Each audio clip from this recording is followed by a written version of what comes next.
This story is called Persons of the Tale.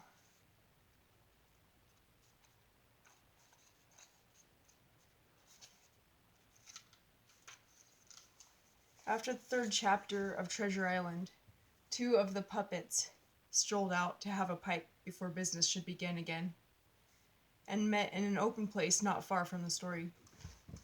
"Good morning, Captain," said the first, with a man-o'-war salute and a beaming countenance. "Ah, Silver," grunted the other. "You're in a bad way, Silver." "Now, Captain Smollett," remonstrated Silver, "duty is duty, as I knows, and none better. But we're off duty now, and I can't see no call to keep up the morality business." "You're a damned rogue, my man," said the captain. "Come, come, Captain, be just," returned the other. "There's no call to be angry with me."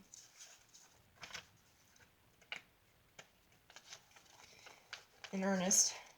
"I'm only a character in a sea story. I don't really exist." "Well, I don't really exist either," says the captain, which seems to meet that.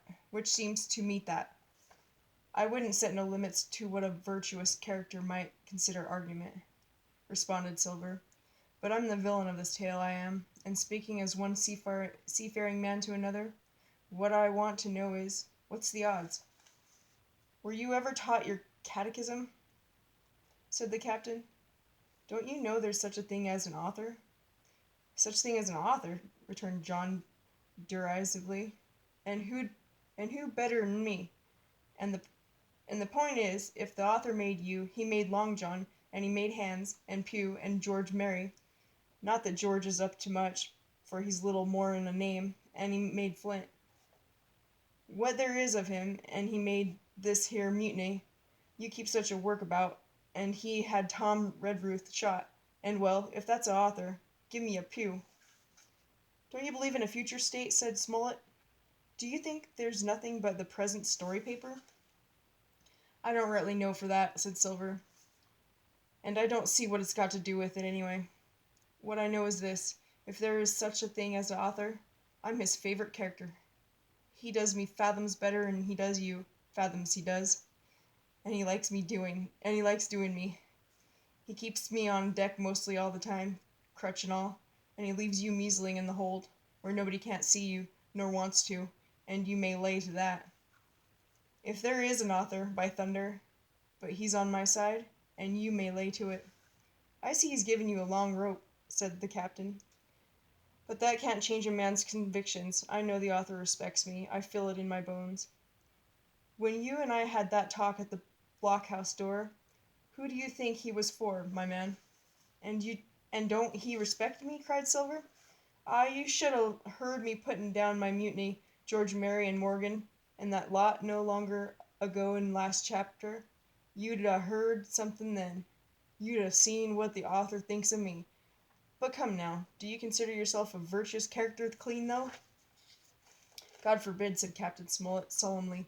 "I'm a man that tries to do his duty, and makes a mess of it, as often as not.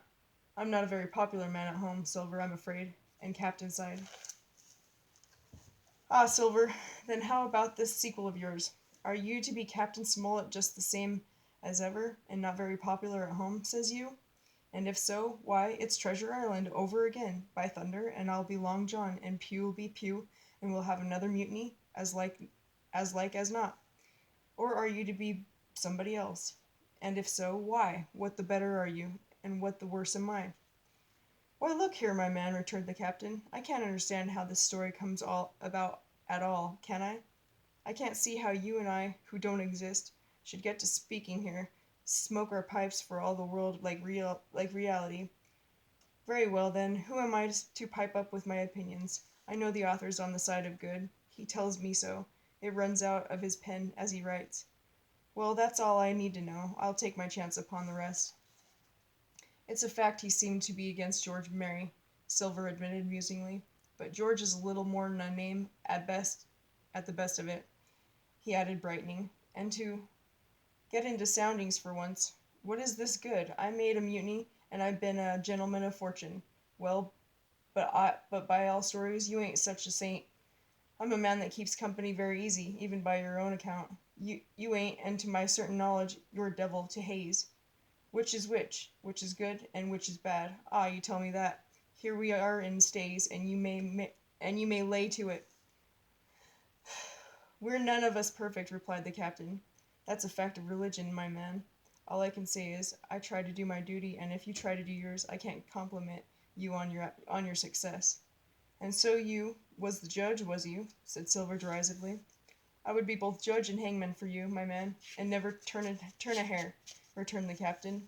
But I get beyond that. It mayn't be sound theology, but it's common sense that what is good is useful too, or there and thereabout, for I don't set up to be a thinker. Now where would a story go to if there were no virtuous characters? If you go to that, replied Silva, where would a story begin if there wasn't no villains? Well, that's pretty much my thought, said Captain Smollett.